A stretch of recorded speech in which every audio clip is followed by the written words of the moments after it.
हर वस्तु नष्ट हो जाएगी। तो तुम अविनाशी जगत माता को और जगत पिता को इन नेत्रों से कैसे देख पाओगे? तब पूछा हनुमान जी ने, माता तो कैसे हम लोग देखें? कहा, मुँह देहु नयन विवरत जिजाऊ, और चैलेंज कर दिया कि पई हऊ सीता ही जन पछिताऊ। कहो, चुनौती दे दिया, आंख बंद करो। पूजा आंख बंद करके होती। जब तक जगत दिखाई देगा तब तक जगदीश्वर में मन नहीं लगेगा। जब जगत का देखना हम बंद कर देते हैं तब जगदीश्वर संभव है, उसकी अनुभूति आवे। इसलिए और इस माले को छोड़ दीजिए। कब तक? अब वृद्धावस्था आ गई, माला मत उठाइए। स्वर, आपका स्वर चल ही रहा है श्वास से, न ओठ डोले, न जीभ डोले, न आवाज निकले। जो आपका श्वास आपकी चल रही है, आजपा जप इसी श्वास से कीजिए, फले 20 मिनट। कहो, और अधिक जप सफलेगा नहीं। तो उन्होंने बता दिया कि मुदे हुनयन नेत्रों को बंद करके ही, ये जो जगत को देखने वाले नेत्र हैं इनको बंद करो। जब तक जगत दिखाई देगा तब तक जगदीश्वर नहीं दिखाई देगा। कब हो? और यही बात काघभूषुंडी ने कहा कि मैं रोज भगवान के यहाँ जाता था, भगवान की बाल लीला का आनंद लेता था, और महाराज दशरथ के आंगन में जो जूठा भगवान का छूट जाता था उसे मैं प्रसाद मान करके ग्रहण करता था। एक दिन भगवान ने लीला किया कि आज तन को जूठ नहीं गिरने दूंगा, तो बिल्कुल जूठ नहीं गिरा। काघभूषुंडी जी ने कहा, प्रभु जानबूझ करके आपने ऐसा किया, मैं आपका भक्त, आपके ही सहारे जीवन यापन करने वाला, मेरे ही आप सर्वस्व हैं, और आप जानबूझ करके तो उड़ने लगे। और उड़ते समय भागने लगे कि अब अयोध्या छोड़ के चला जाऊंगा नीलगिरी पर। भागने लगे तो जो पूछे मुड़ कर देखें तो वही बालक राम पीछे पीछे, फिर मुड़ के देखें तो फिर वही बालक राम पीछे पीछे। तो और अंत में भगवान ने अपना मुंह खोल दिया, काघभूषुंडी जी उनके मुंह के अंदर चले गए और लगे दौड़ने। तो उसमें तो 14 भुवनात्मक सारा ब्रह्मांड है भगवान के अंदर। सारे ब्रह्मांडों में दौड़ते दौड़ते तब उन्होंने कहा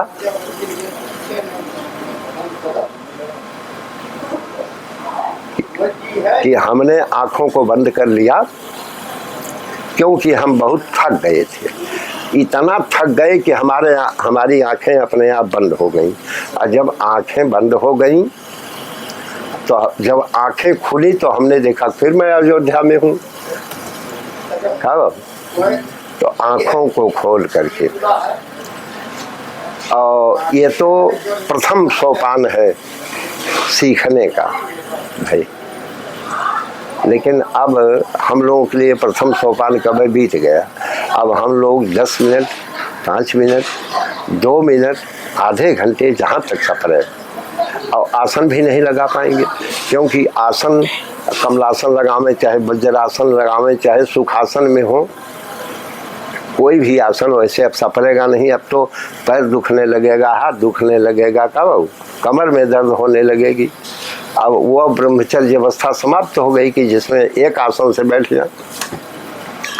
स्थिति है कि आसन कोई भी हो, जब आप जिस आसन से आपके शरीर को, वही आपका आसन है, उसी आसन से बैठ करके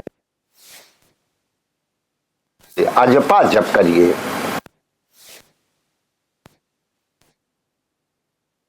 या चित्त न स्थिर है। बड़ा सीधा नाम है सीताराम, बड़ा सरल नाम है। हरि कृष्ण कन्हैया जी भी गड़बड़ा जाली का मेरी लगावा ता राख हस्ती सा तब न बाऊ। तो कृष्ण थोड़ा कहने में, और राम राम सीताराम ही बड़ा सरल और सहज ना हो, और राम ही कृष्ण है, कृष्ण ही राम है। अब दोनों को भेद अंतर तो है नहीं। चाहे राम कहो चाहे कृष्ण, और कर सतीति कृष्ण। और जब तक हमारी आपकी अंतरात्मा और मन खुश है बाबू, जब अंतरात्मा और मन भगवान के चरणों में खींच जाता है, वो खींच लेते हैं, है? तो खूब पढ़ाने का भी आनंद लिया। मुख्य रूप से प्रथम स्कंद के तीनों श्लोकों में केवल 3 चीजें बताई गई। किम ध्येयम, ध्यान किसका किया जाए, और दूसरा श्लोक कहता है किम गेयम, गान किसका किया जाए, और तीसरा श्लोक है किम पेयम, किस तरह का पान किया जाए, कैसे पान किया जाए। हाँ? तो यही 3 मुख्य रूप से हमको ध्यान रखना कि किम ध्येयम, क्या ध्यान दिया, ध्यान देने योग। सत्यम परम धीमहि, वहाँ कह दिया गया, और वहाँ कह दिया धर्म प्रोजित कैतवोत्र परमो निर्वत्सराणाम, कह दिया गया कि भाई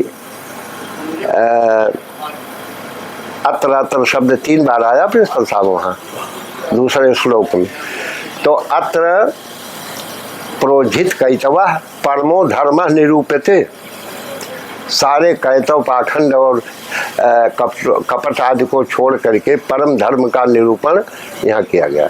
इसका मतलब धर्म में भी कपट है, कहो तभी तो लिखा प्रोजित,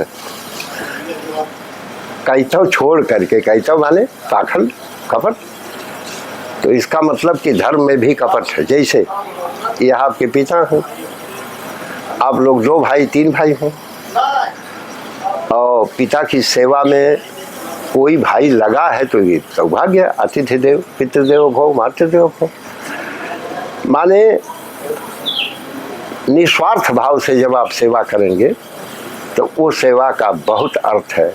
और यह स्वार्थ क्या है, कपट क्या है, कपट ही है कि जब मैं सेवा करूंगा तो इनका कुल पेंशन मैं पा जाऊँ, माल जितना पिताजी का हुआ हमें मिल जाएगी। जो इस भाव से कोई सेवा करेगा तो वही सकपट सेवा है, क्यों बाबू। तो भाई बिना निस्वार्थ अहेतुकी, बिना किसी हेतु के आप सेवा करें तो अहेतुक्य प्रतिहता जयात्मा संप्रसिद्ध, अहेतुकी माने बिना किसी हेतु के परम धर्म का निरूपण किया गया। असद्य हृदय अवरुद्धतेत्र पृथ्वी, यह जन्मांतरे वा भवेत पुण्यम तदा भागवतम लभेत। जब जन्म जन्मांतर का पुण्य कभी उदय होता है तब उसके घर भागवत होती है, नहीं तमाम करोड़पति लोग हैं नहीं सुन पाते।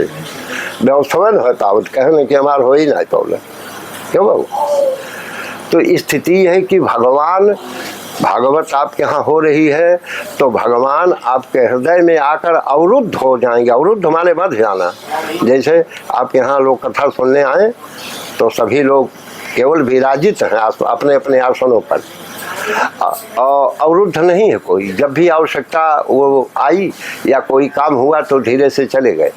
और कहीं अगर बंद, चारों ओर से बंद हो कि भाई 2:30 बजे से लेकर के और इतने बजे तक कथा के समय तक आप लोग, अरे बहुत बहुत आशीर्वाद, कथा के समय तक आप लोगों को रहना है, चारों गेट बंद कर दिया जाए तब बाध्य हो जाएंगे लोग वहाँ रहने के लिए, तब इसको अवरुद्ध कहेंगे, माने बंधा हुआ है। तो भगवान आ करके हृदय में अवरुद्ध हो जाता है, बंध जाता है। अवरुद्ध होना और केवल बैठना दोनों में अंतर है, क्यों बाबू। सद्य हृदय अवरुद्धते, सद्य तुरंत तुरंत भगवान आ करके हृदय में चिपक जाता है, और जब चिपक जाता है तो कल्याण निश्चित होगा। और इसीलिए नहीं तो दूसर की अध्यय्या में कह दें कि जैसे हम किसी लड़की का विवाह करते हैं, बहन हो या बेटी हो, तो हम उसको सादर विदा कर देते हैं, लाखों लाखों खर्च करते हैं। मान लीजिए वो अपने ससुराल गई, उसके परिवार में वहाँ आपस में नहीं बैठी, आपस में सामंजस्य नहीं हो पाया, तो बाद में छुट्टा छुट्टी की नौबत आ गई कि अरे भाई हम नहीं कहो, तो उस समय कन्या का पिता तो ही कहेगा कि ओ हो लाखों लाखों खर्च किया और सब बेकार चला। क्यों? अब तो कन्या का पुनः कहीं किसी दूसरे स्थान पर विवाह करना होगा। तो वैसे ही श्रीमद् भागवत कथा आप सुन रहे हैं। श्रीमद् भागवत 18,000 श्लोक सुनने के पश्चात भी अगर हृदय में भगवान आकर चिपका नहीं तो सारी खर्च बेकार। जो लंबी चौड़ी ये खर्च की जा रही है, इतना सब कुछ किया दिया। क्यों? तो भागवत सुनने का पहला एक समझे, हृदय में भगवान को चिपकाइए, भगवान को अपने हृदय में स्थान दे दीजिए। क्योंकि अब जीवन में प्रिंसिपल साहब मान लीजिए कि आप लोग तो हमसे छोटे हैं, अब हम लोगों के जीवन में बचा क्या है? आज तक जितना सपना उतना जैसे उन्नति है, खेती है, बाड़ी है, समाज है, सबको देखा गया। तो अब तो एक लक्ष्य है, तत्व का ज्ञान करना। तो तत्व ज्ञान होना अनिवार्य है। परम तत्व क्या है इसका ज्ञान आप इसी भागवत में प्राप्त कर लीजिए। क्योंकि ब्राह्मण वही है जो ब्रह्म को जाने। क्यों? और ब्रह्म हमारे परम तत्व का ज्ञान होना जरूरी है। परम तत्व का दर्शन भले न मिले, और दर्शन कहाँ मिल पाएगा? हजारों वर्ष तपस्या करने वालों को दर्शन नहीं मिला तो हमको आपको इतने सरलता दर्शन कैसे मिलेगा? दर्शन तो नहीं मिलेगा, लेकिन तत्व ज्ञान तो मिल ही जाएगा। तो तत्व ज्ञान भी अवश्य प्राप्त कर लीजिए। क्योंकि तत्व ज्ञान के अभाव में अगर शरीर छूटा,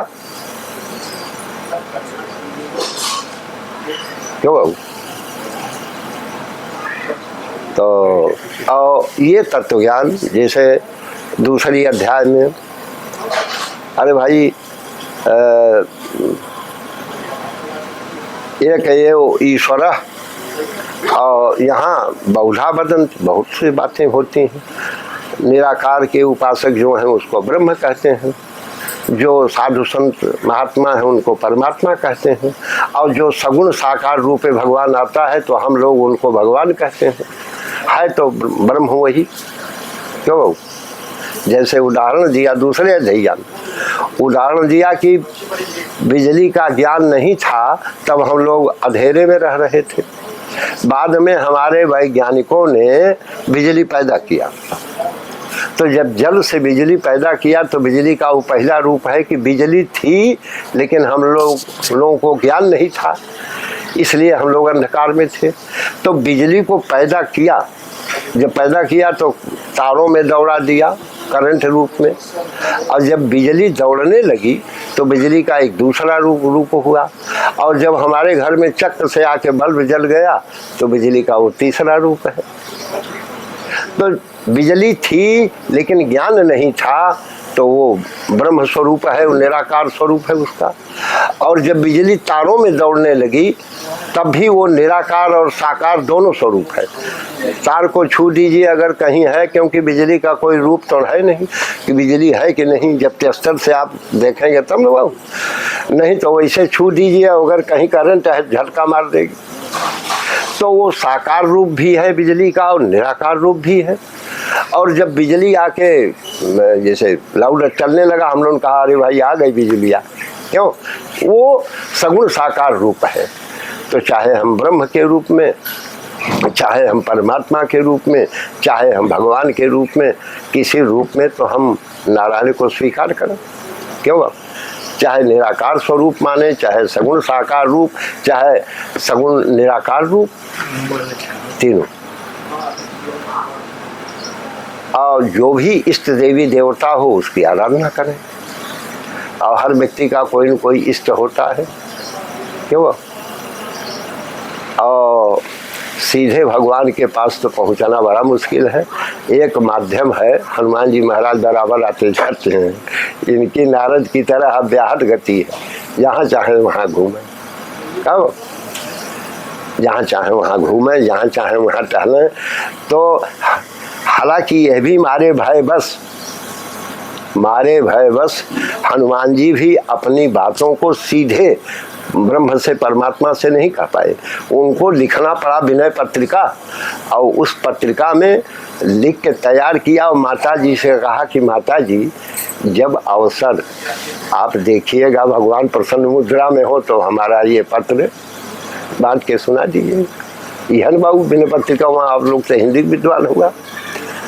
तो विनय पत्रिका तो उन हनुमान जी जैसे परम भक्त को भी विनय पत्रिका के माध्यम से, कहो एक चिट्ठी के माध्यम से अपना संदेश माँ के द्वारा कहलाया जाता है, डायरेक्ट नहीं कह पाए। लेकिन इनका आना जाना है परमात्मा के पास, तो भाई हम लोग तो सीधे नहीं पहुंच पाएंगे, तो दासानुदास बन जाए, दास के दास। तो इन्हीं के बहुत से लोगों को इष्ट है हनुमान जी महाराज। हनुमान जी की ही कृपा से तुलसी बाबा को ब्रह्म का दर्शन हुआ। अब हनुमान जी की ही कृपा से, हनुमान जी न होते तो जान ही नहीं पाते, और भगवान आते चले जाते।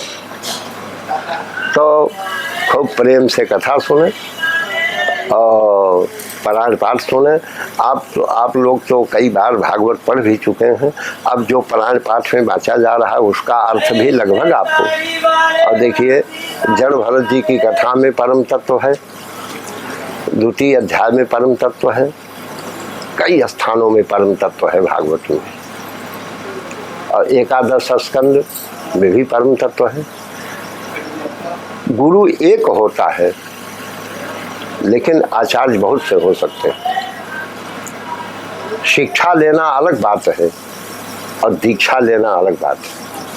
दीक्षा देने वाला गुरु एक होता है, शिक्षा लेने वाले गुरु तो कई होते हैं।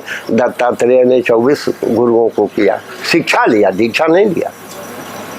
कहो शिक्षा लिया, हाँ, क्योंकि दीक्षा तो एक ही देता है गुरु, और बाकी सब लोग शिक्षा देते हैं। तो ये शिक्षा नहीं मिलता, ये कुछ जो हम लोग करत करावत है कुछ।